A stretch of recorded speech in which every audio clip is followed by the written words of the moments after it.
복음으로 교회를 새롭게, 세상을 이롭게, 복음으로 가정을 세우겠습니다. 복음으로 전도하고 선교하겠습니다. 복음으로 세상을 섬기겠습니다. 아멘. 이번 주 묵상 말씀 로마서 8장 19절 우리 세 번 같이 하겠습니다. 피조물이 고대하는 바는 하나님의 아들들이 나타나는 것이니, 피조물이 고대하는 바는 하나님의 아들들이 나타나는 것이니, 피조물이 고대하는 바는 하나님의 아들들이 나타나는 것이니. 아멘. 이 시간 우리 오은주 권사님 나오셔서 하나님의 말씀을 봉독하시겠습니다. 이 시간 하나님께서 주신 말씀은 요한복음 14장 1절에서 7절 말씀입니다. 자, 우리 옆에 있는 분들하고 한번 같이 인사하겠습니다. 4월에도 하나님이 함께 하시길 바랍니다. 이렇게 인사하겠습니다. 4월에도 하나님이 함께 하시길 바랍니다. 4월에도 하나님이 함께 하시기를 바랍니다. 아멘. 우리 4월의 첫날 첫 시간을 우리 하나님 앞에 드리기 위하여 하나님 앞에 나오신 여러분들을 주의 이름으로 축복하고 환영합니다. 오늘 본문을 통해서 유일한 생명의 길이란 제목으로 오늘 말씀의 은혜를 같이 나누겠습니다. 예전에 영화 집으로 가는 길이란 그런 작품이 있었어요. 근데 이 영화는 2004년에 있었던 실화를 이제 배경으로 그대로 이렇게 만든 영화입니다. 이 종배라는 사람하고 정연이라는 이 두 부부가 있습니다. 이 부부가 있는데 이 남편이 후배 빚보정을 써줬다가 그 모든 빚을 떠안게 돼버렸습니다. 그래서 살던 집에서도 나와야 돼가지고 갑자기 이제 월세집을 전전하면서 힘들게 살게 됐어요. 그러던 중에 남편의 동생이 솔깃한 제안을 하나 하는데 뭐냐면 중남미에서 캐낸 금을 가지고 들어와만 주면 그 일당 400을 준다는 것입니다. 근데 그것도 여자만 할 수가 있다는 거예요. 남편은 싫다고 하라고 그랬는데 그 지금 이제 경제적으로 힘들고 어려우니까 원래 아내가 내가 그러면 하겠다라고 했습니다. 그래서 이제 외국에 나가가지고 그 물건을 받아서 가방을 들고 이제 국내로 돌아오려고 하는데 프랑스 공항에서 검색을 받던 중에 배달하는 물건이 금이 아니라 코카인, 이 마약이란 것이 발각이 됐습니다. 그래서 졸지에 마약사범으로 붙잡히게 된 거예요. 자신은 너무도 억울하고 영문도 모르고 당황했는데 말이 통하는 사람이 없으니까 아무도 자기를 도와줄 수 있는 사람이 없는 것입니다. 그래서 2차 저차에서 이제 한국 대사관에도 알렸는데 한국 대사관 직원들은 별로 관심을 가져주지 않았어요. 그래서 결국 이 아내 정연은 우리나라 지구 반대쪽에 있는 카불에 있는 악명 높은 교도소에 수감이 돼버렸습니다. 그곳은 인종차별과 폭행이 만연하는 아주 끔찍한 곳이었어요. 결국에는 말도 통하지 않는 그곳에서 고생을 하다가 2년을 거기서 지내게 됐습니다. 그리고는 우여곡절 끝에 이런 공무원들의 도움이 아니라 이 소식을 한 네티즌들의 그 인터넷에 글을 올리고 항의를 하고 그래서 그런 네티즌들의 도움으로 2년 만에 집으로 어렵게 돌아올 수가 있었습니다. 그래서 이 영화의 제목을 집으로 가는 길이라고 이렇게 한 거예요.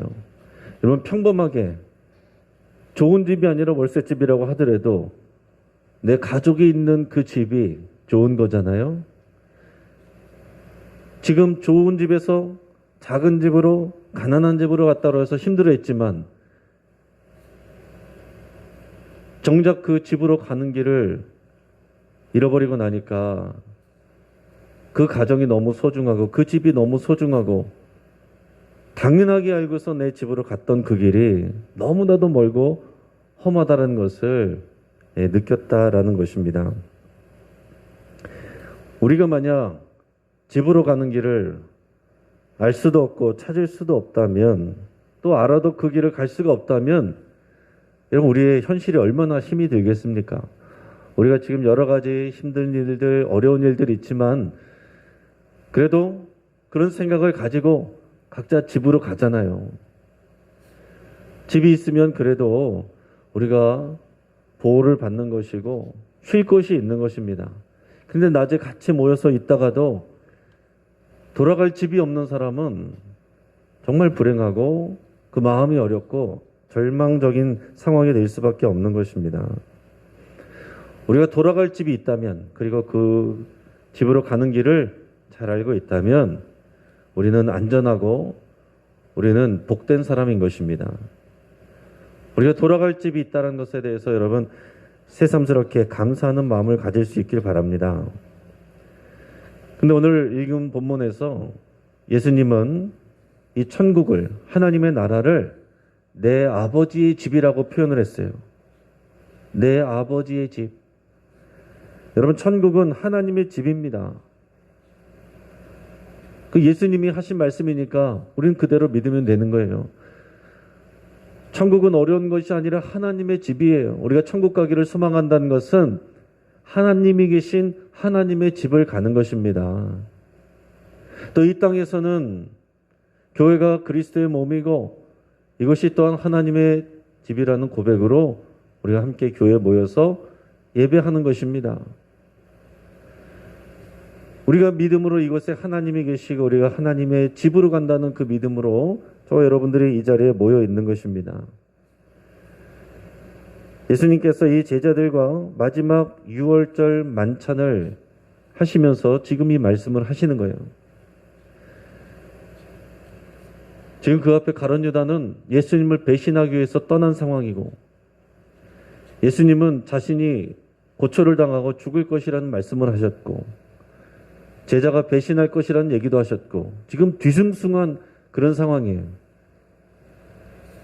요즘에 우리 지금 현실의 상황들이 여러 가지로 어려움들이 있고 코로나나 정치적인 또 경제적인 외교적인 여러 문제들 상황들 뉴스들 쳐다보고 있으면은 한숨만 나오지 않습니까? 모든 것이 다 근심거리로 우리가 여겨지게 되고 염려할 수밖에 없게 돼 있습니다.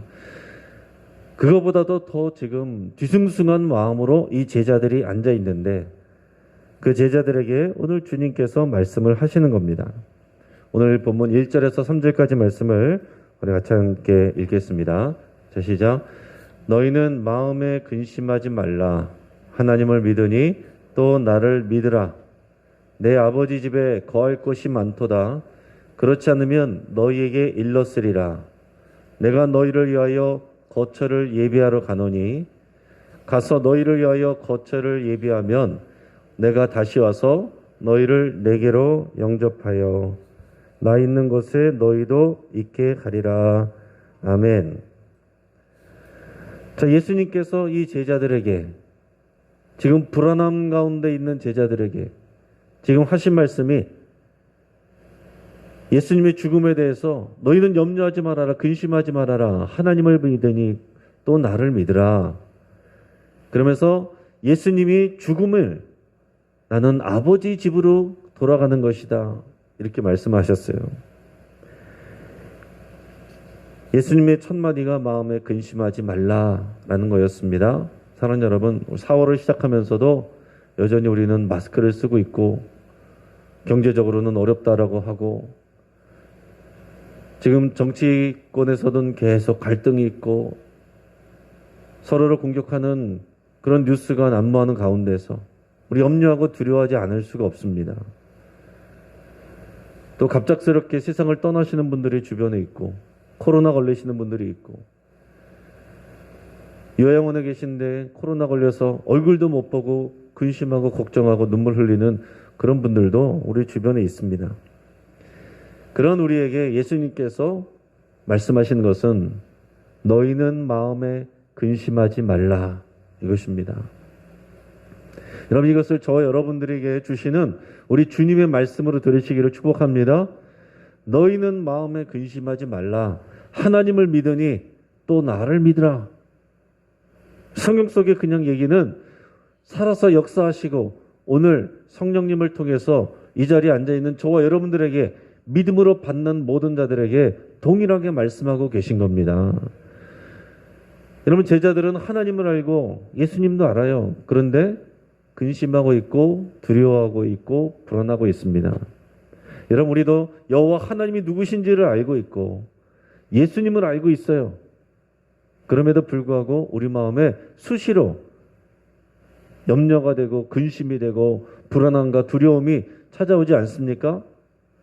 우리가 하나님을 알고 있다, 예수님을 알고 있다, 그것으로 끝나는 게 아니다라는 것입니다.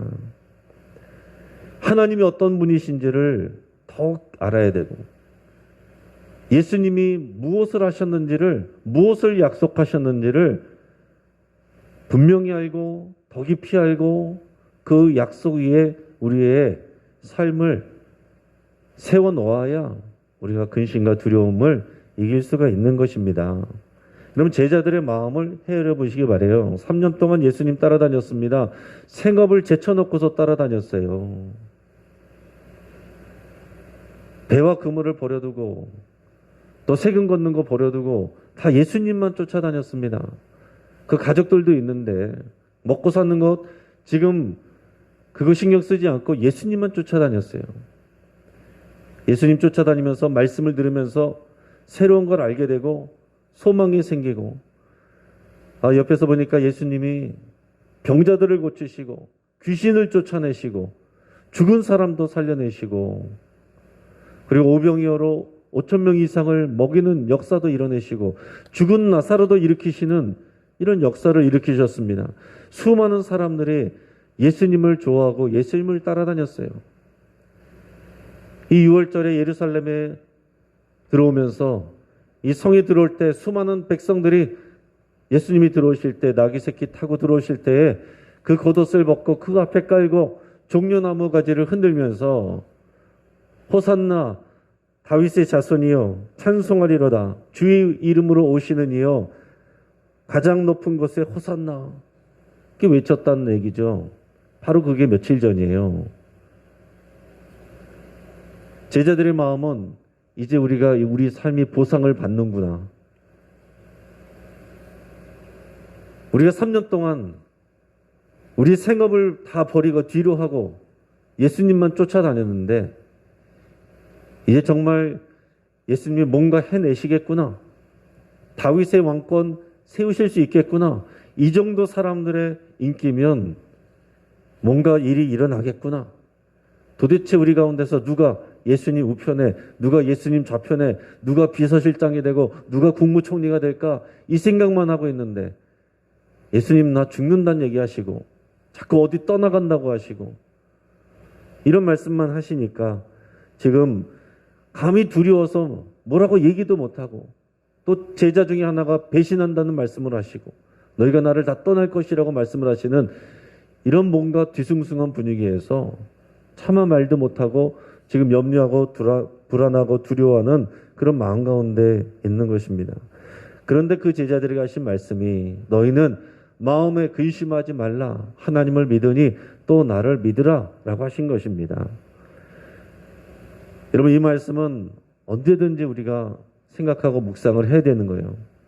우리 하나님 변함이 없으시고 우리 주 예수 그리스도께서 행하신 일들은 지금도 살아서 일하시고 역사하고 계신 것입니다. 우리가 주 하나님을 믿고 예수 그리스도를 믿으면 반드시 두려움과 맞서야 되고 우리가 근심을 십자가에 못 박아야 됩니다. 근심과 싸워야 돼요. 근심을 붙들고 있느냐, 주의 약속을 붙드느냐, 그 우리의 할 일입니다.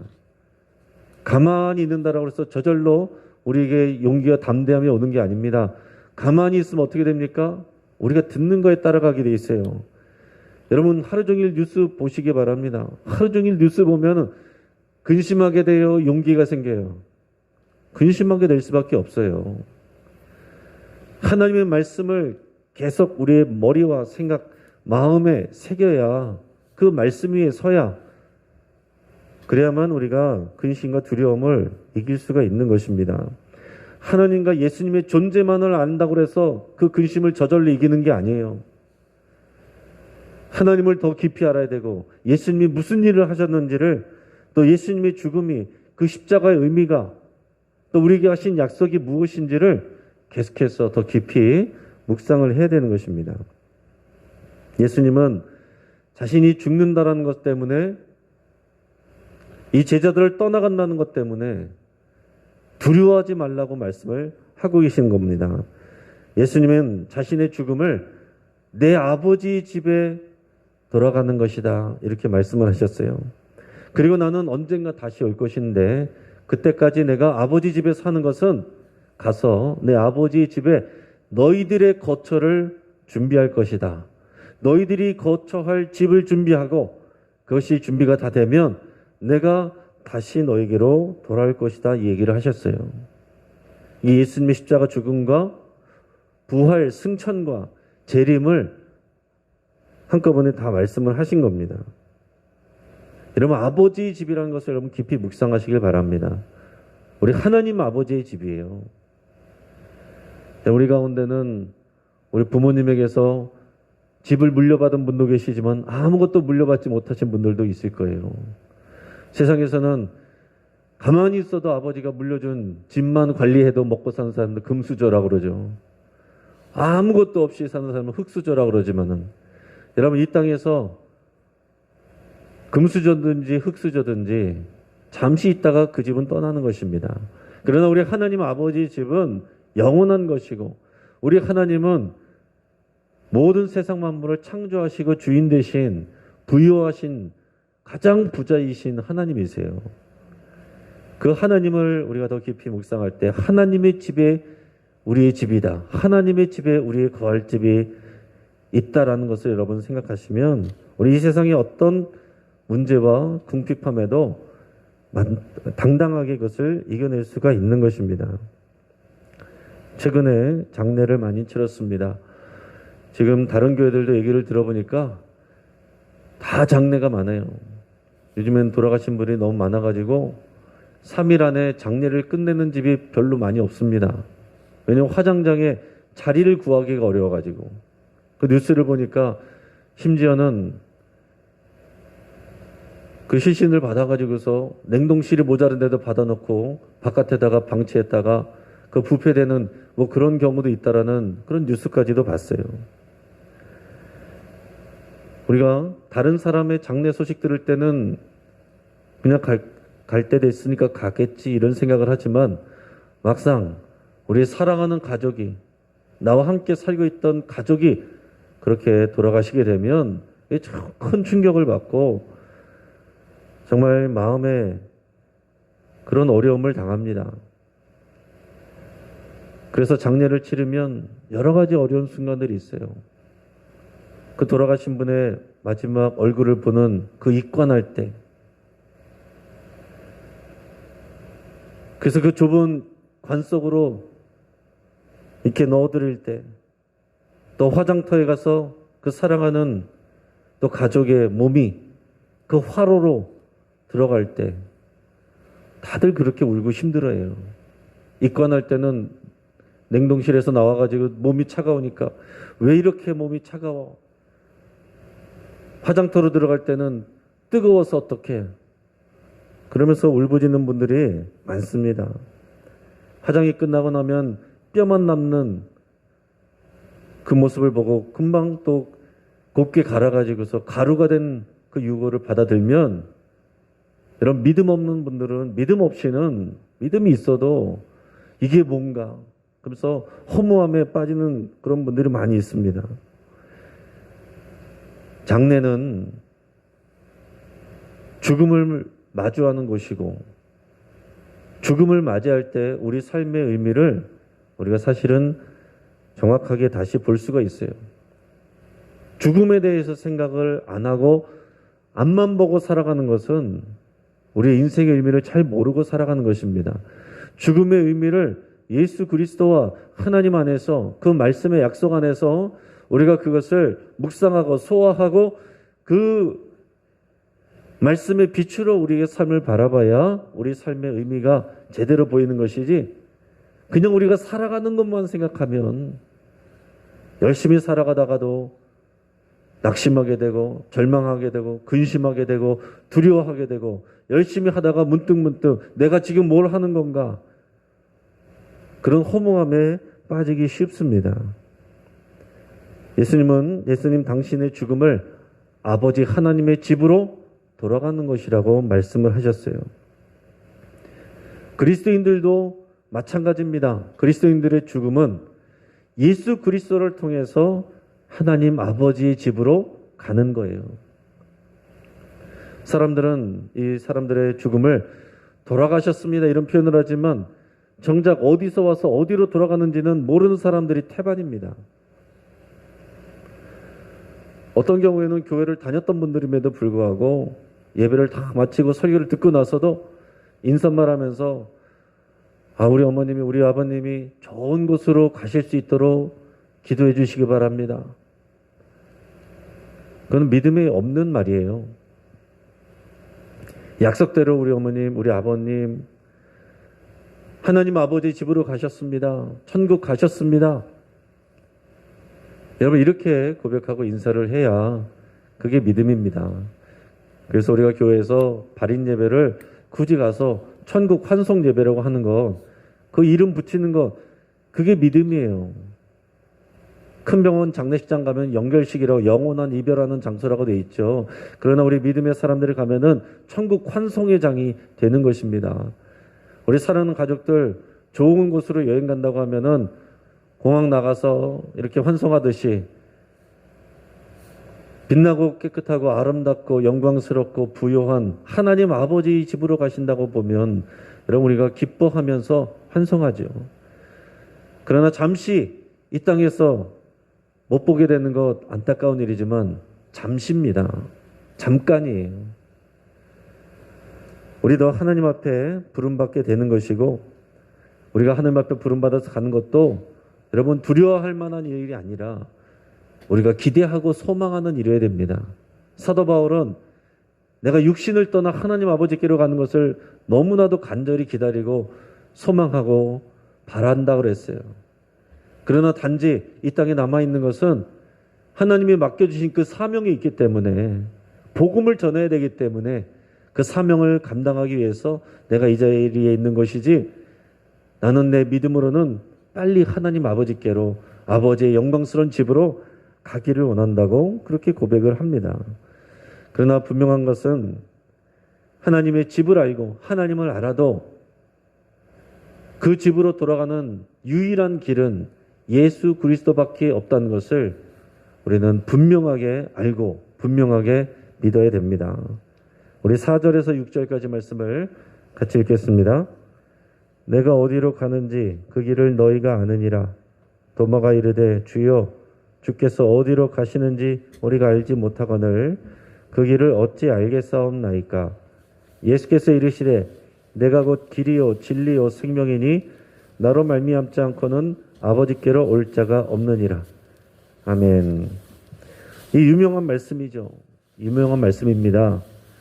내가 곧 길이요 진리요 생명이니 나로 말미암지 않고는 아버지께로 올 자가 없느니라.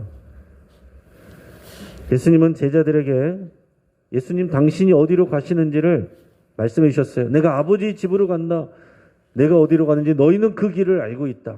그 제자들이 어리둥절했어요. 당황했습니다. 그러면서 도마가 물어봤죠. 주여, 주께서 어디로 가시는지 그 길을 우리가 어떻게 압니까? 그때 예수님께서 이 도마와 제자들을 향해서 하신 말씀이 이 유명한 말씀이잖아요. 내가 곧 길이요 진리요 생명이니 나로 말미암지 않고는 아버지께로 올 자가 없느니라. 할렐루야. 여러분 이 말씀을 분명하게 믿으시기 바랍니다. 우리가 교회 안에서 말씀을 나누는 것은 당연한 일인데 이제 교회 밖에서 당연한 주님의 말씀을 말하는 것이 이제는 공격받는 시대로 점점 가고 있습니다.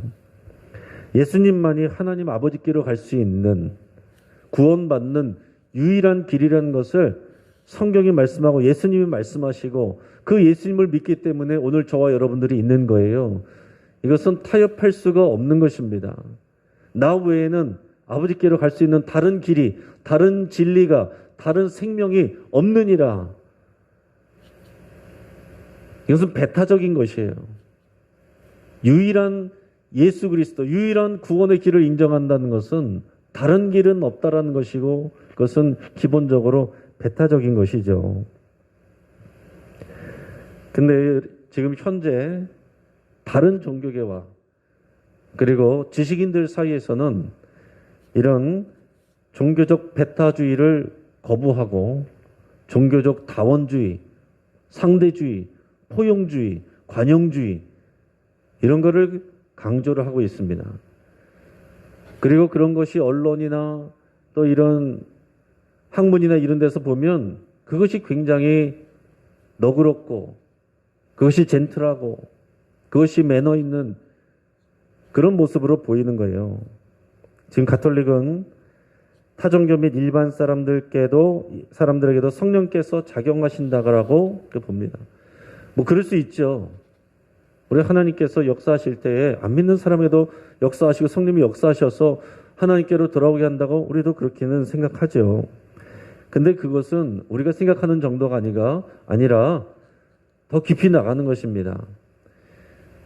가톨릭 신학자 중에 칼 라너라는 사람은 타종교인들은 익명의 그리스도인이다 이런 얘기를 했습니다.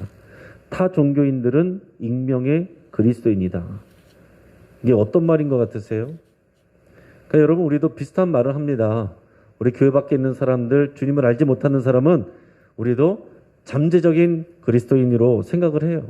주님께서 부르신 사람들, 주님께로 돌아와야 될 사람들, 우리가 찾아와야 되는 그 영혼들이라고 생각을 합니다. 근데 여기서 타종교인들은 익명의 그리스도인이다라는 말은 우리가 그렇게 하지 않아도 그 사람들도 다른 의미에서 그리스도인이나 마찬가지다 이렇게 얘기를 하는 거예요. 지금 세계적으로 유명한 철학자 중에 프랑스 철학자 중에 미셸 푸코라는 사람이 있습니다. 그 사람이 뭐 하는 사람인지는 몰라도 아마 이제 뉴스나 이런 데서를 통해서 이름은 들어보신 적이 있을 거예요. 미셸 푸코라는 사람은 뭐라고 얘기했냐면 절대적 도덕이나 윤리는 지배계층의 지배수단이다. 그러니까 절대적 진리가 있다라고 말하는 것은 사람들을 지배하려는 그런 말이지 사실 이거 진리가 아니다라는 얘기예요. 모든 건 상대적이며 어떤 종교도 절대 진리를 소유할 수 없다. 소유하고 있다라고 말할 수 없다. 이렇게 얘기를 하는 것입니다. 여러분 이런 세계적인 권위 있는 철학자나 이런 학자가 하는 얘기는요. 그 영향력이 굉장히 큰 것입니다. 종교계에, 정치계에, 학문계에 다 영향을 미치고 그런 것들이 지지를 받으면 서로 그런 영역들이 연결이 되는 거예요. 이런 부분들에 대해서 연세대 김균진 명예교수는 이런 생각의 배후에는 포스트 모더니즘이 자리하고 있다 이렇게 설명을 했어요. 그러면서 모든 사람이 익명의 그리스도인이라고 말하는 것은 종교다원주의인데 이런 종교다원주의를 따르면 어떻게 되느냐면 더 이상 복음을 전도할 필요가 없게 되는 거예요. 우리가 전도하지 않아도 각자 그 타종교에 있는 사람들에게도 다 성령께서 역사하고 계신 것이고 그들은 익명의 그리스도인이고 하나님께서 알아서 그들에게 구원을 주신다고 하면 뭐하러 여러분 생명을 걸고서 모든 민족에게 복음을 전하고 순교하겠습니까? 모든 사람이 그리스도인이라는 입장이 되는 거예요. 그것은 그러면 예수 그리스도의 절대성을 희석화하는 것이고 전도와 선교를 의미를 없애버리는 거가 되어 있는 것입니다. 종교를 어떤 종교를 믿든지 모두가 그리스도의 구원에 참여하는 것이라는 주장 이게 종교적 다원주의예요. 어떤 종교를 믿든지 하나님께서 그들도 역사하시고 그들도 익명의 그리스도인이고 내버려둬도 그들도 알아서 하나님이 구원하신다. 이런 게 종교적 다원주의거든요. 그러니까 절대적으로 교회 와라. 예수님을 믿어라. 그렇게 하지 않아도 된다는 거예요. 부처를 믿든지 알라를 믿든지 그들도 익명의 그리스도인이고 성령께서 역사하신다. 신학자들도 이렇게 얘기를 하는 사람들이 많은 것입니다. 여러분, 우리가 타종교에 대해서 관용적인 태도를 취하는 것은 중요합니다. 특히 사람들이 보이는 데 있어서 여러분, 우리가 관용적인 태도를 취하는 것은 필요한 일이에요. 뭐 길이 지나가는 스님 보면서 막 욕하거나 막 싸우려고 그러면 안 되는 거예요. 뭐 지나가다가 막 절에 들어가서 막 불상에 페인트 칠하고 막 넘어뜨리고 그러는 건 안 좋은 것입니다. 우리가 관용적인 태도를 취할 수 있어요. 다른 종교 사람들과 같이 사회적 사업을 할 수도 있고 마을 행사에 같이 협력할 수도 있어요. 그들의 신앙적인 태도를, 그들의 열심을 존경하고 존중해 줄 수도 있습니다. 그러나 예수 그리스도만이 하나님께로, 하나님 아버지 집으로 가는 유일한 길이라는 그것은 타협할 수가 없고 희석시킬 수가 없는 진리입니다. 사도행전 4장 12절에 다른 이로서는 구원을 받을 수 없나니 천하 사람 중에 구원을 받을 만한 다른 이름을 우리에게 주신 일이 없음이라 하였더라. 이에 사도 바울의 선포이고, 여러분, 이 믿음 때문에 사도 바울도 순교하고 많은 순교자들이, 또 사도들이 순교할 수가 있었던 것입니다. 예수님만이 하나님 아버지의 집으로 가는 유일한 길이고, 저와 여러분들이 예수 그리스도를 믿고 그 안에 있다면 저와 여러분들은 그 길에 있는 것입니다. 할렐루야. 여러분, 이 말씀에 아멘할 수 있다면 여러분, 저와 여러분들이 하나님 아버지의 집으로 가는 유일한 길 위에 있다면 여러분들의 마음속에 들어오는 모든 근심과 두려움과 싸우시기를 바랍니다. 그 길이 있다라고 해서 근심이 없는 게 아니에요. 그 길에 있는데도 주춤주춤하고 다른 곳을 쳐다보고 다른 길은 더 편해 보이고 다른 곳으로 사람들이 많이 몰려가는 것을 보면서 불안해하고 두려워하는 그런 경우들이 있다는 얘기입니다. 이 길이 맞나? 왜 이렇게 길이 복잡하고 좁은가? 왜 이쪽으로 가는 길이 사람들이 없는가? 두려워하지 마시고 우리가 바른 길을 가고 있다는 것을 신뢰하시고, 그것을 신뢰한다면 지금 오늘 이 상황 가운데, 이 4월을 시작한 우리 가운데 찾아오는 모든 불안과 두려움, 이것을 이기시고 싸워 승리하시기를 축복합니다. 이제 말씀을 정리합니다. 우리들의 마음을 편안하게 하고 위로준다라고 해서 그게 진리가 아니에요. 하나님의 생명을 주는 것이 진리입니다. 그게 길이에요. 우리 감동 준다고 해서 그게 진리가 아닌 것입니다. 우리들의 인생의 최종 목적은 이 땅의 집이 아니라 하나님의 집인 거예요. 이 땅의 집이 우리의 목적이 되면 이 변화무쌍한 흔들리는 세상 속에서 우리는 여전히 근심하고 두려울 수밖에 없어요. 하나님께서 오늘 이 4월을 시작하는 우리에게 주시는 말씀은 하나님의 집, 흔들림 없이 변함없는 부유한 하나님의 집을 약속받았다는 것을 늘 생각하라는 것입니다. 예수님의 죽음은 끝이 아니라 아버지의 집에 그리스도인들의 집을 준비하는 과정이라고 말씀하셨어요. 우리가 그리스도인의 삶을 산다는 것은 오직 예수 그리스도를 따라서 하나님 아버지의 집으로 가는 것이 우리의 삶의 최종 목적이라는 것을 고백하는 것입니다. 이 땅에서 아무리 좋은 집에서 살고 아무리 많은 것을 소유해도 아버지 집에 우리의 거할 집이 없다면 그 사람이 가장 불쌍한 인생이고 망한 인생입니다. 지금 코로나 장기화, 경제적 위기, 정치적 혼란과 갈등, 전쟁 불안, 기후위기, 질병과 죽음, 이런 여러 가지 염려들은 우리를 근심하게 합니다. 그러나 우리가 하나님을 믿고 그가 보내신 예수 그리스도를 분명히 알고 믿는다면 우리는 그 근심을 십자가에 내려놓을 수가 있습니다. 그것이 우리가 해야 될 믿음의 일이에요. 오늘 4월 월삭 기도회를 마치고 여러분 집으로 돌아가실 때 이 믿음을 고백하면서 가실 수 있길 바랍니다. 여러분들의 이 땅에 집으로 돌아가는 것에 대해서 감사를 하시고, 또한 우리에게 영원한 하나님의 아버지의 약속이 되어 있고 유일한 그 길 가운데 우리가 가고 있다는 것에 대해서 기뻐하시고, 그 길 가운데 우리만 간 것이 아니라 그 길을 알지 못하는 사람들을 초청하고 설득해서 같이 데리고 가야 된다는 그 사명 붙들고 가실 수 있기를 주의 이름으로 축복합니다. 지금 같이 한번 기도하겠습니다. 오늘 말씀을 붙잡고 함께 기도할 때에 우리의 근심과 염려를 오늘 이 시간 다 십자가 앞에 내려놓는다고 여러분 의지적으로 말씀 붙잡고 그렇게 선포하시기를 바랍니다. 예수님은 자기 사람을 사랑하시되 끝까지 사랑하신다라고 책임지신다라고 말씀하셨어요. 우리가 이 땅에서 가지고 있는 모든 근심과 염려, 여러분 거기에 여러분 휩싸이지 않겠다고 그런 믿음으로 결단하시고 그것과 싸워야 됩니다. 하나님과 그가 보내신 예수 그리스도를 더 깊이 알고 신뢰할 수 있기를 이 시간 함께 기도하겠습니다. 하나님을 더 알고 예수 그리스도를 더 알아가기를 그냥 머리로만 하는 것이 아니라 우리 가슴으로 우리의 삶으로 의지로 또 붙들기를 여러분 그렇게 기도하시고 예수님만이 우리의 유일한 생명의 길인 것을 고백하시고 그 길을 벗어나지 않고 주춤거리지도 않고 다른 길을 쳐다보지도 않고 힘차게 갈 수 있기를 완주할 수 있기를 그리고 다른 사람들을 데려갈 수 있기를 여러분 그렇게 간절히 이 시간 기도하겠습니다. 우리 두 번에 나눠서 기도하겠는데 먼저 말씀을 붙잡고 우리가 주여 한번 부르짖고 합심해서 함께 기도하겠습니다. 주여.